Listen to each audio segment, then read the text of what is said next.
Welcome everybody as you're joining us for our webinar on pitching to the big end of town. Hopefully the weather's wonderful where you are and you're enjoying getting out and about and mixing and mingling. So as you're all coming on to the webinar, why don't you just type into the chat a little bit of where you're coming from and what it's like today for you. So we'll just give everyone a minute or so to join in as they come on to the screen. So welcome to the webinar on pitching to the big end of town. As you're joining us, just pop into the chat a little bit about where you are coming from. And we've got Trudy coming in from sunny Melbourne. Yep, Kathy's in from Sydney. Who else is joining us?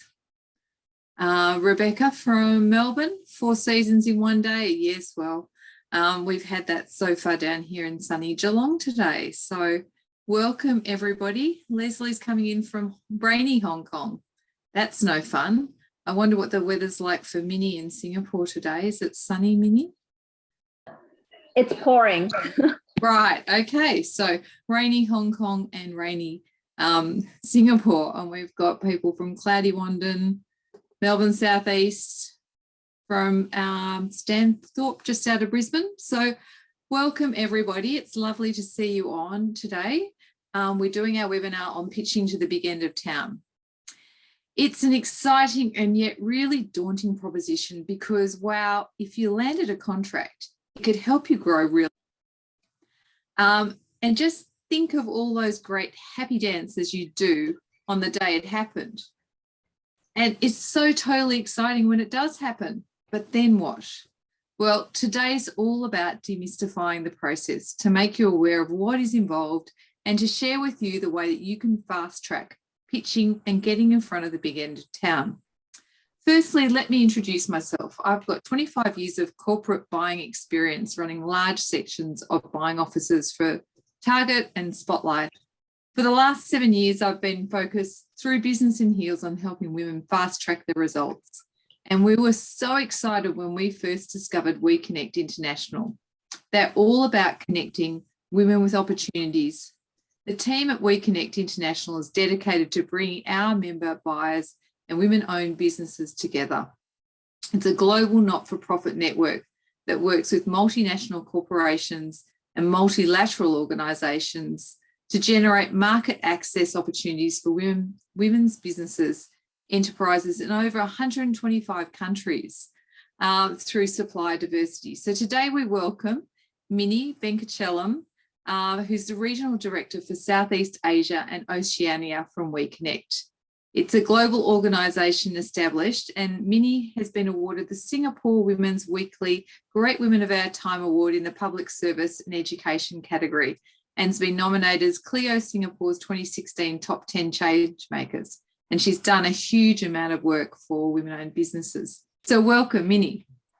Thank you, Lisa, and thank you for always being such an amazing partner and to help move the needle. Hi, everyone. My name is Minnie.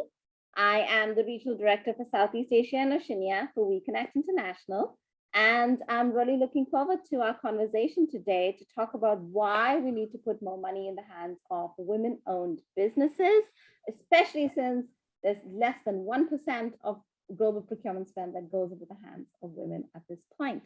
But we have amazing corporations who are working to make a difference. We have 2 of them here today, EY and Microsoft, and you'll hear from them in a bit why they think it's important to invest in women entrepreneurs, other than the fact that, well, it's just the right thing to do.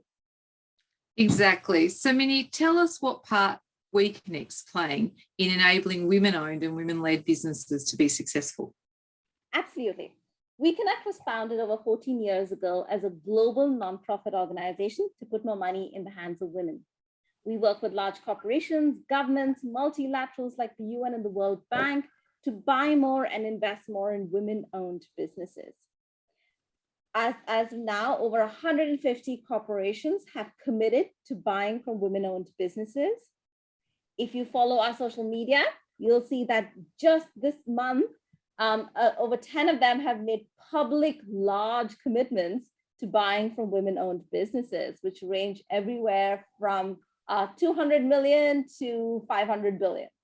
So we're really excited to be a part of this journey, but also to just showcase the amazing stories of women entrepreneurs and the fact that it isn't charity to offer contracts to women-owned businesses. Women-owned businesses do extremely well. Organizations that have at least one female founder do 63% better than organizations that are all male-owned, which makes them better suppliers. And therefore, they deserve a seat at the table. So when we work with corporations, it's not about, feeling sorry for the women-owned businesses, giving them a handout. They're really good at what they do. They deserve a seat at the table, and all procurement processes deserve to be inclusive.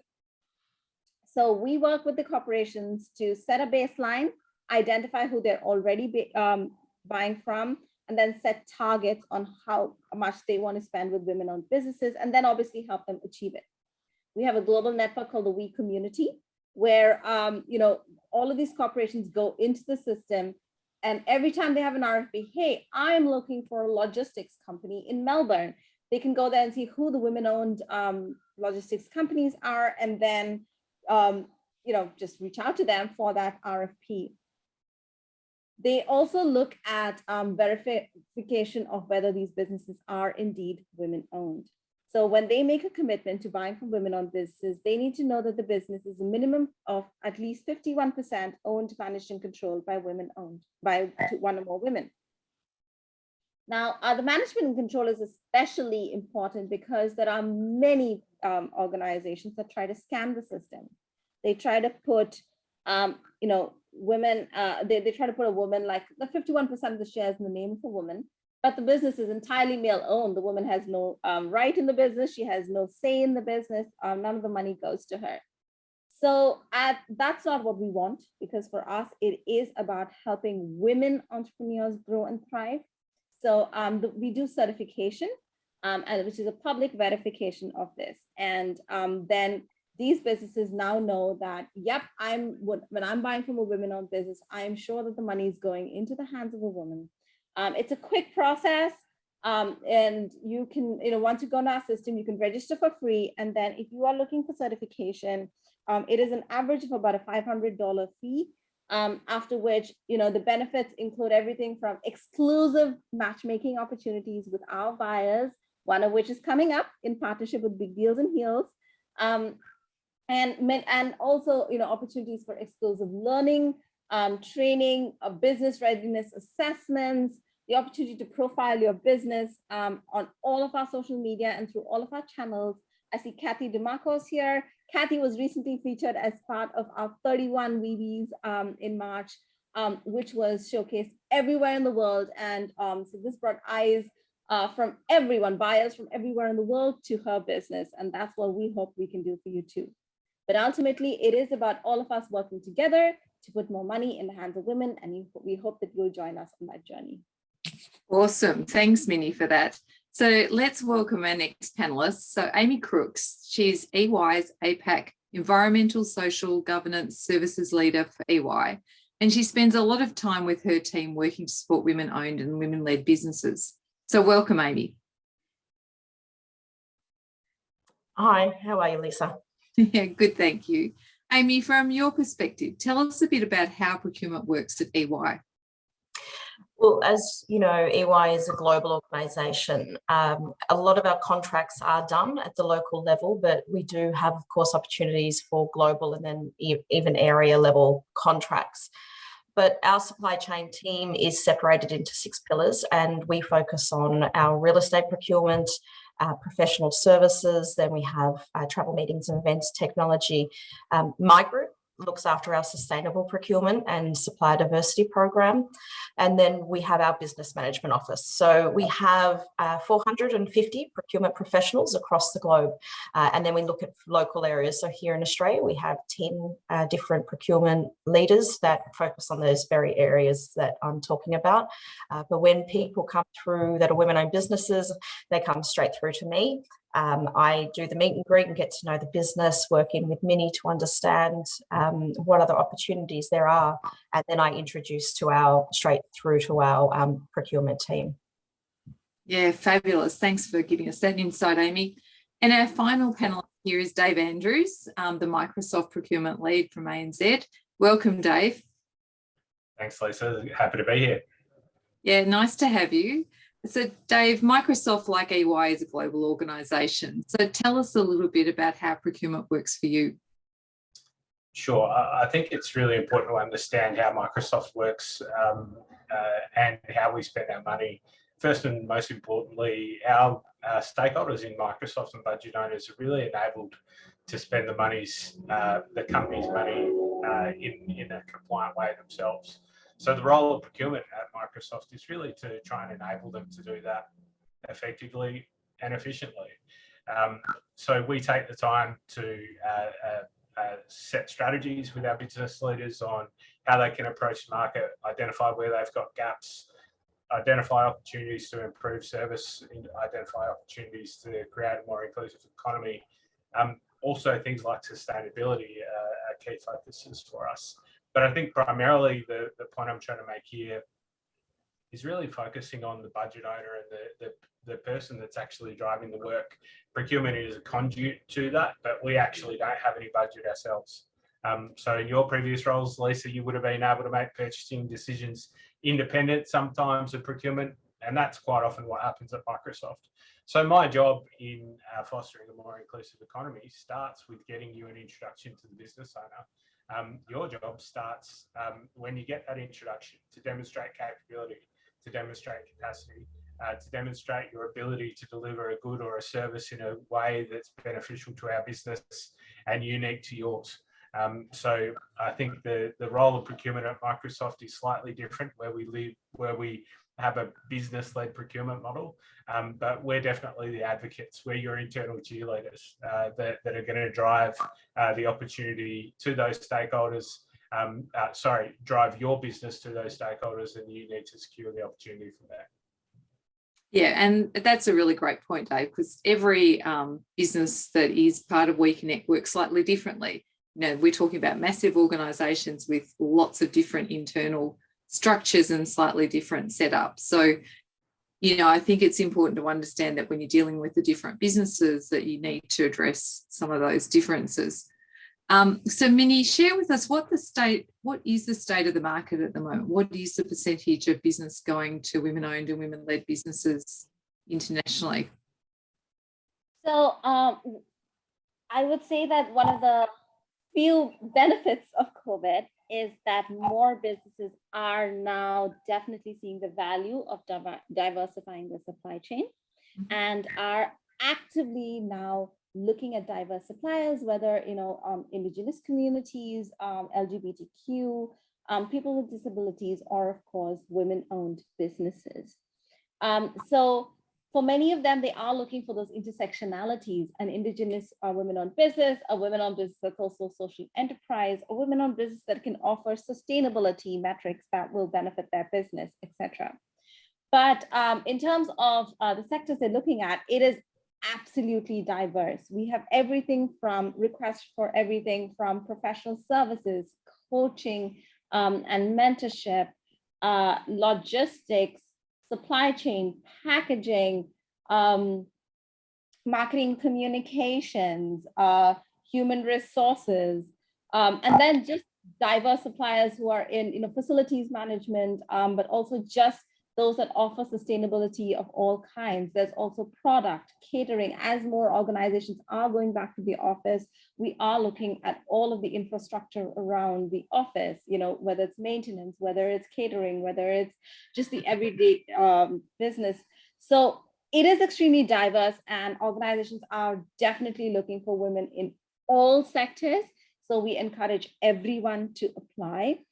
We can, if you feel that you're not sure as yet, if you can work with a large corporation, as I mentioned, we are rolling out a business readiness assessment that will help you understand where the weaknesses are and help you develop that, as well as you always have amazing people like Dave and Amy who are always willing to take that time to explain what it takes to supply to them. So Minnie, just before we jump to the how-to, what percentage at the moment is going to women-owned and women-led businesses? Is it still around 2% globally? Absolutely, it's still about 2%. If we can increase that by 1% this year, that's 10 billion more in the hands of women. Right. And so imagine if we could get to 5 or 10%. Yeah. Exactly. But the organisations that are signed up to WeConnect have a higher KPI, don't they? Absolutely, yes. So some of them have it in terms of percentages, like I said, 5 or 10%, with the goal of getting to like 30 to 40% in the next 10 years. But like I said, a lot of them also have dollar amounts. For example, Procter & Gamble is looking at about 2 billion USD in Asia Pacific, just in Asia Pacific, in the next 3 years. We have, organizations like Intel and Logitech and, all of the others here in the room today who have made public commitments to increasing their spend with women-owned businesses by billions. So it's not tiny amounts. Yeah. So there is an opportunity. So Amy, as you represent a global organization, what sort of KPIs do you have to achieve? I might have lost Amy for a minute. Maybe it looks like she's answer. frozen, Lisa. Yeah, she's back, I think. Are you there, Amy? No, it's cutting out. Let me just, if you can go from your perspective, Dave, and I'll just fix my internet. Sure, no problem.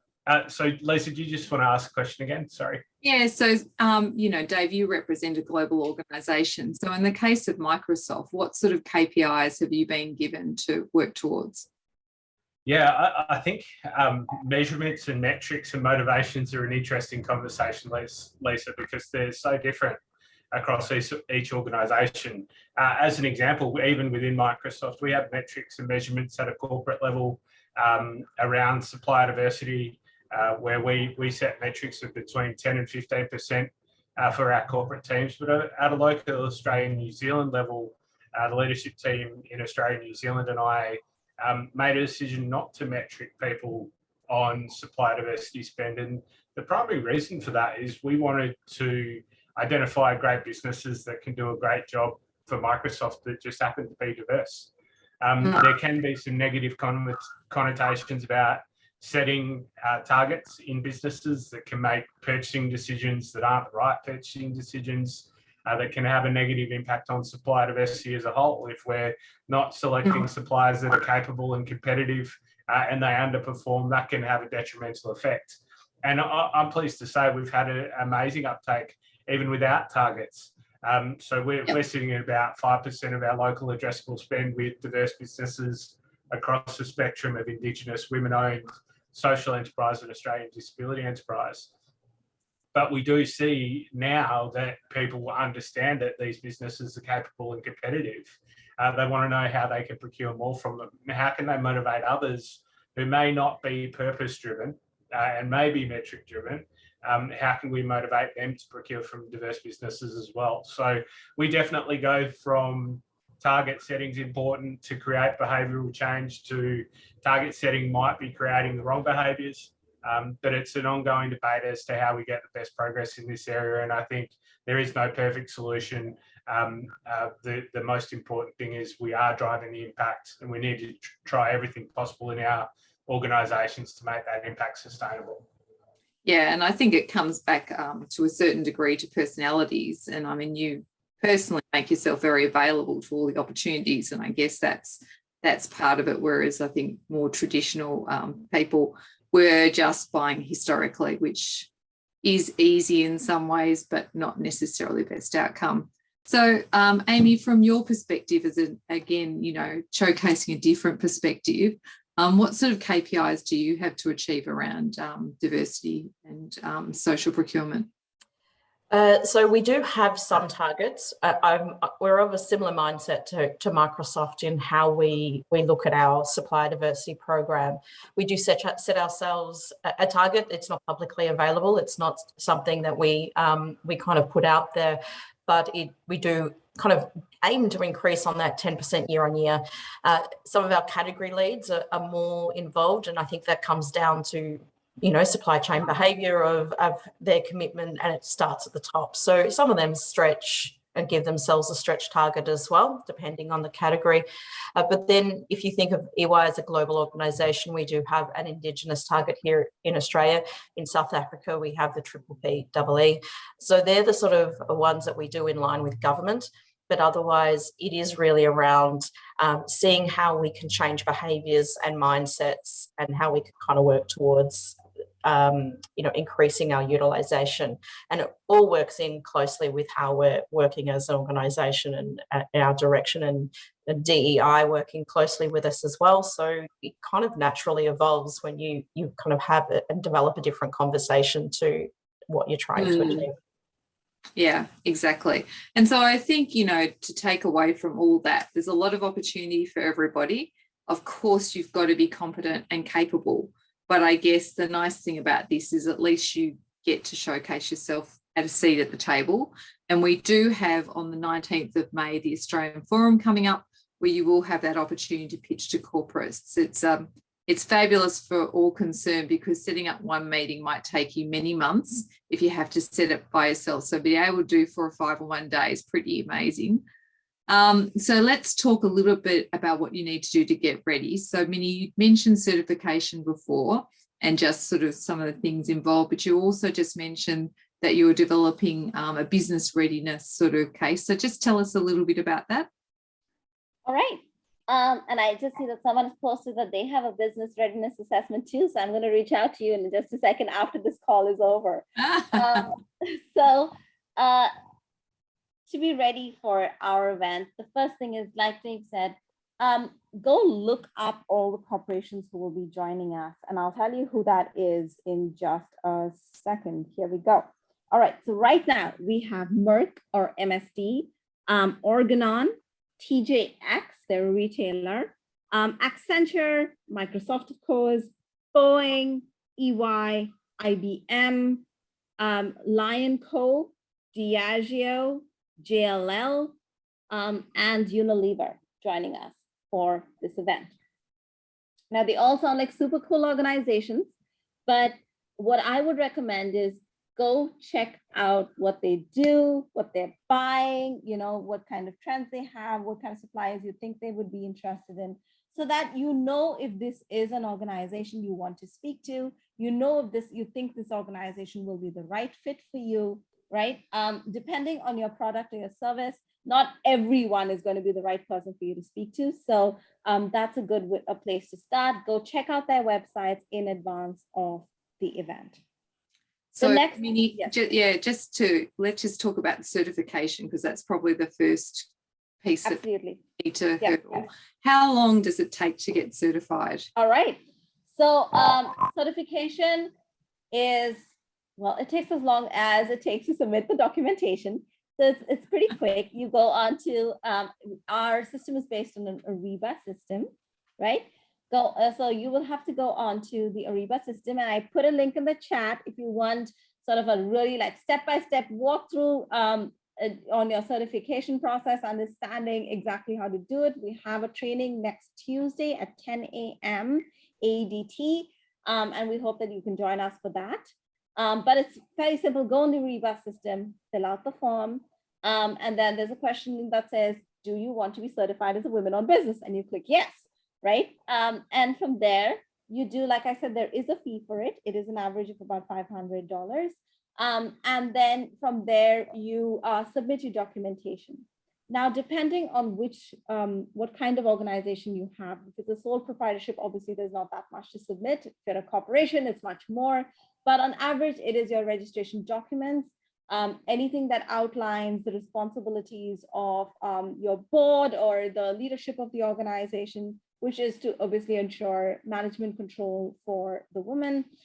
We will be requesting financial documents, which is just your P&L and your tax returns for the previous year. Again, we don't judge the numbers. All we're looking for is the financial control of the female owner, as well as, actually, that's pretty much it. That's all you have to submit. So it can take about 7 days. So yes. So it really depends. If you have all of that in place and you submit it today, we try to assign it to our assessor, who is based in Melbourne, in like 24 hours. Once she reviews it, she will get in touch with you. Go through any questions, and then so we can turn it around anywhere from like a week, 2 weeks well, if you don't submit the right documentation, it can take a couple of months sometimes. It's also how responsive you are to the assessor. But if everything goes well, we can turn it around in a maximum of, let's say, 2 weeks. Yeah, cool. So, you know, it's not a difficult process. So Dave, tell us, for Microsoft and many of the other organisations, why is dealing with certified women-owned businesses important to you? It's super important. I think the reason that we focus on women-owned businesses is to create inclusive economic opportunity. The certification of these businesses allows us to know that the businesses we're actually investing in will that investment will create inclusive economic opportunity. There's a lot of cases in a lot of underrepresented groups across the world where people have misrepresented themselves. And companies have relied on self-attestation, which and essentially they've been misled. I think the role of procurement when we're looking at corporate and social responsibility and economically empowering underrepresented groups is to make sure that empowerment's happening. And we cannot do that without intermediaries like WeConnect, without intermediaries like Supply Nation, Social Traders, in Australia, Almaty in New Zealand, Kina in New Zealand, for all other underrepresented groups. I think the important part for us, when I look at the supply side of the equation for supply diversity, the things you must be are certified, capable, and competitive. If you are not those things, it is highly unlikely you'll win work with a company like Microsoft. So it's a critical component of how we look at it. Yeah, thanks for that. And look, at the end of it, all the organisations are publicly listed, and so they can't afford a scandal of we suddenly gave a whole lot of, you know, money to what we thought was a women-owned led business and discovered that they were pinkwashed and therefore the money didn't go to the right people. So it's all about making sure that organisations do the right thing and people that work for the organisations can do business in confidence without having to worry about it. So let's just talk a little bit about pitching to the big end of town, and let's demystify things a little bit. So a lot of it's about relationship building. As you've heard both from Amy and Dave, there's lots of different people involved, and being, you know, understanding how it works. As a buyer, you're responsible for achieving your KPIs, or, you know, you're responsible for making sure that whatever's purchased, the service or the good, actually arrives within the company. And it's not as easy as it sounds, because it needs to arrive on time to specifications and in full, or else the person that is going to wear the brunt of that is the person you've been dealing with. And so they've got a responsibility to the company to make sure that happens. So when I was running toys in Target, I had 365 suppliers. So I couldn't even speak to one a day, you know, and so trying to run consistent supply means that you have to have lots of other people involved. And it comes back to that competent and capable, because otherwise the buyers, the procurement officers are left hanging with, why the hell did you introduce us to this supplier that's just let us down? And, you know, somebody else is yelling at them because whatever's was meant to be there is not. And quite often you have to justify bringing in new suppliers all the time, and there's a lot of work involved with putting on a new supplier. So you need to understand that in some ways you need to be able to fit in and be on board and supported with the new systems that are involved in every large organisation. And to a certain extent, that is where the community and WeConnect can help people get more established. And I think it's probably a nice thing as being part of WeConnect and a women-owned and certified business, that we'll all talk to one another to help people get through some of those processes, because we want to see more and more people be successful. So, Amy, let's talk a little bit about the values of your business and what's important to you in a supplier. Sure. And I just want to kind of just go back to what Minnie said before, and it really is around knowing before you come to us knowing what we do. And we are a big organization, so it is really hard to really pull that apart, especially if you go through our website. But I think at the core of it, knowing what opportunities could potentially be there, and even if there's something that you have that's going to kind of really touch on the pain points that perhaps you can perceive within our business. So EY itself, we have a lot of information on our website around what our core values are of building a better working world, but also what underpins that is our next wave strategy. And at the moment, our biggest focus is on innovation, on tech, building closer relationships with our clients. And it also comes impacting the communities of which we serve. And that's where my role really kind of fits into that. And, there's lots of opportunities where we can support, diverse businesses in pro bono assistance, but also our Ripples programs. So that really kind of shines a light on what our values are. But when we come to looking at, what we're looking for in a supplier, it's everything you said around capability. And, you might get the opportunity for me to come in and introduce you, whether it's with a capability statement, a clear mission of what you do. It's always interesting the amount of businesses that come through, and I look at the website and I wouldn't be able to tell you what they actually can provide. And that's really hard to kind of pull apart and understand. So when I meet with a business, I kind of put a 15-minute or a 30-minute appointment in, and it's just really understanding where I can bring you into the business, what your capability and experience is, but then how do I then make that leap into knowing what part of the business would be a good fit for you. Yeah, great. Thanks very much for that, Amy. And Dave, from your perspective, do you have similar or different things that you think about? Yeah, I think that the wonderful thing about Microsoft and EY is we're very much values aligned. We're close partners in a lot of areas. We do a lot of joint go-to-markets.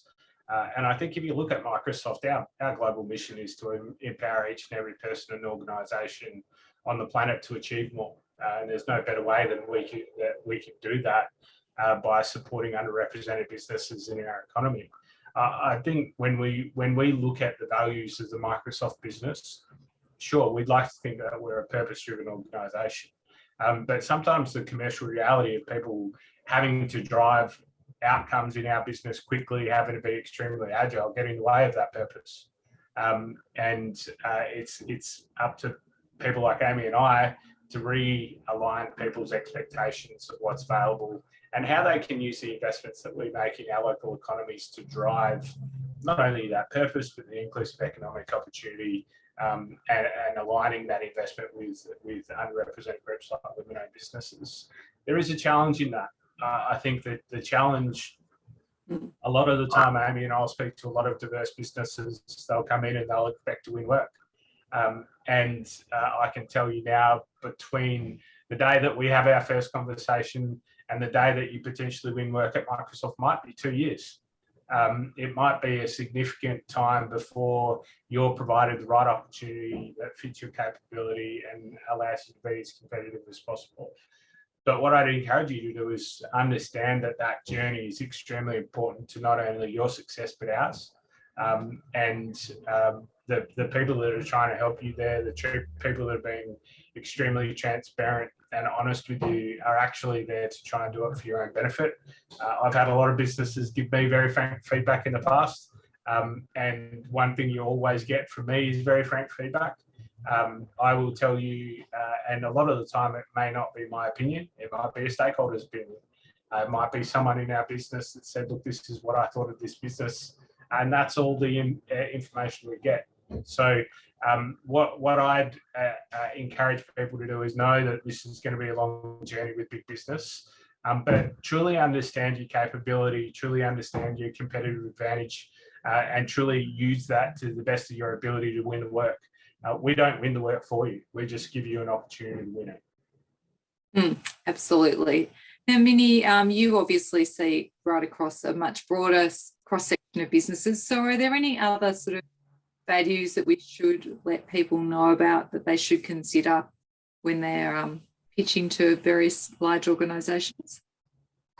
I think one thing that one advice I'd give folks is, we appreciate, that when you make the pitch, you're really excited and hoping that you're going to get a contract like tomorrow. It doesn't always work that way. Okay. It really depends. Does it ever? It depends on, when the business has an opportunity to fit in your requirements.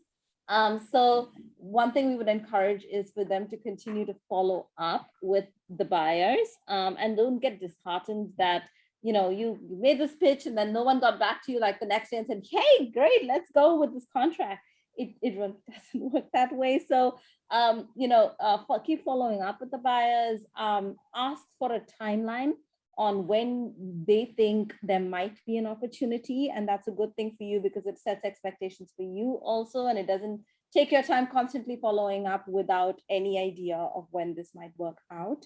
And know that these buyers are indeed committed to working with women-owned businesses and they will remember you. So I think that would be my key feedback to folks. Yeah, and the forum is largely about relationship building. It's not like a pitch for actual contracts. So there will be a tender process of, submission at a much later date if buyers understand your capability and you're attractive to them. So at this stage, it's about getting in the mix and being seen to be capable and competent and someone that they might want to do business with. So that's a big part to clarify what we're trying to do. So let's talk a little bit about the breadth of the portfolios and some of the different products and services that you might offer. So Amy, would you like to just talk about some of the different things you look for? Sure. I actually spend a lot of my time looking for people, so consultants. Our biggest investment here at EY is people. We, as everyone else has an issue around our gig economy and getting that knowledge in. So when we go to do our client deliverables, we do rely quite a lot on subcontractors to kind of fill that subject matter experts. So I do spend a lot of my time kind of identifying those parts of the business, whether we can look into it. The other largest area is our cybersecurity and IT labour hire as well. So that's a really big area of focus for us. Then EY are also really focusing at the moment on employee retention. So we're looking at, workplace for the future. There's a lot of opportunities coming up on how we redesign, how we work, in person as well as across technology. And we're also focusing on employee benefits. So I always kind of like to look at what we're focusing top of mind. There's always the opportunities when it comes to indirect spend, but it's just not as big as everyone thinks for our office deliverables. It really is around innovation and, where we can change how we're doing business to really focus on keeping our staff, but also bringing those new areas of expertise in that can complement what we do for our clients. Yeah, awesome. Thanks very much for sharing that, Amy. And Dave, what sort of products and services do you mainly procure? Yeah, so from a Microsoft Australia New Zealand perspective, our largest spend areas are in things like construction of data centres, also marketing, advertising, media, professional services to support our sales teams, travel, entertainment, other big areas. But across the globe, we've obviously got huge investments in engineering, in hardware fulfillment. We've got some amazing women-owned businesses globally that provide technology to every part of Microsoft. And that includes providing technology into our data centers. So I think the options are really endless if you look at it from a global organizational perspective. But I think locally, when we're talking about Australia and New Zealand, the primary opportunities I see are marketing, advertising, media support, professional services, labour hire, as well as our real estate facility spends across our offices across each capital city in Australia and New Zealand. So there are a number of opportunities. It's just about timing your approach and then securing the right opportunity for your business at the right time.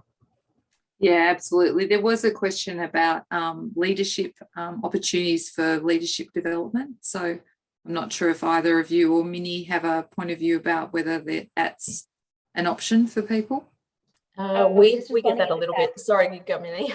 No, go ahead, Amy. Look, I was going to say we do some executive coaching. We have quite a big team in-house though. So I think if it was something that we thought would benefit, maybe even I think more around the manager down for that career path is probably the biggest area that I can see. A lot of our exec level or our partners probably do a lot of that anyway, or they go with who we currently utilize in-house.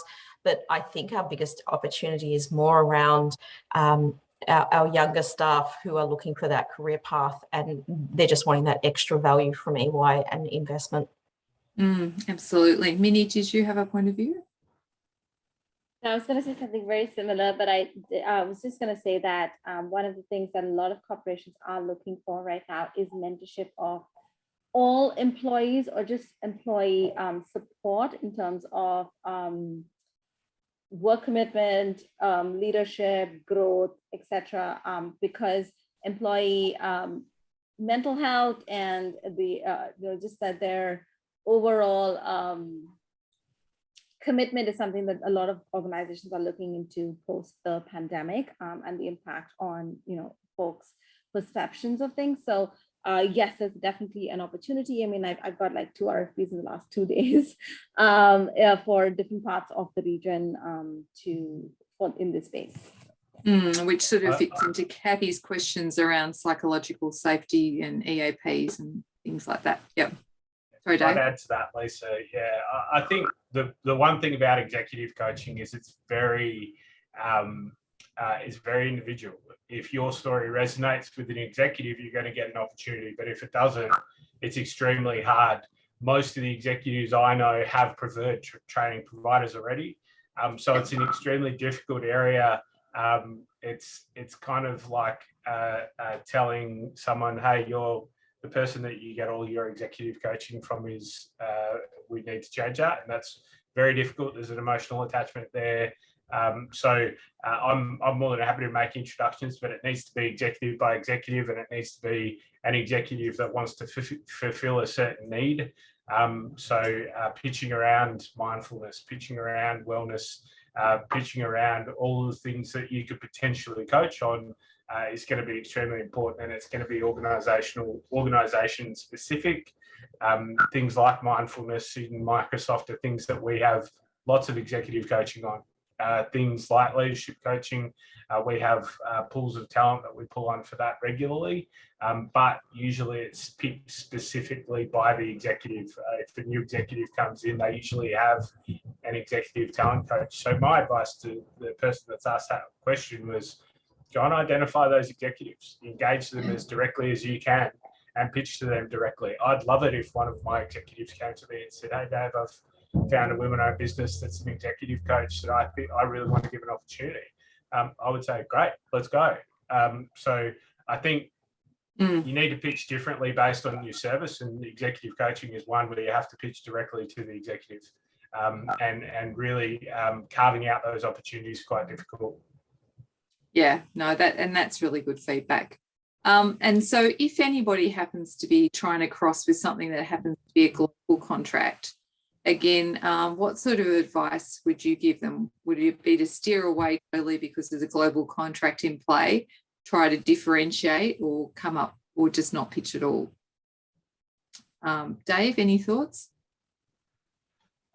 Look, I quite often give advice to businesses that you're going to always miss 100% of the shots you don't take, right? Like for me, pitching to an executive and carving out their time is extremely important. And even if that is just to make them aware of your capability, where they have no thoughts about changing provider, I think it's really important, because you never really know when that change in buying behaviour is going to come. Most procurement people assume that changes in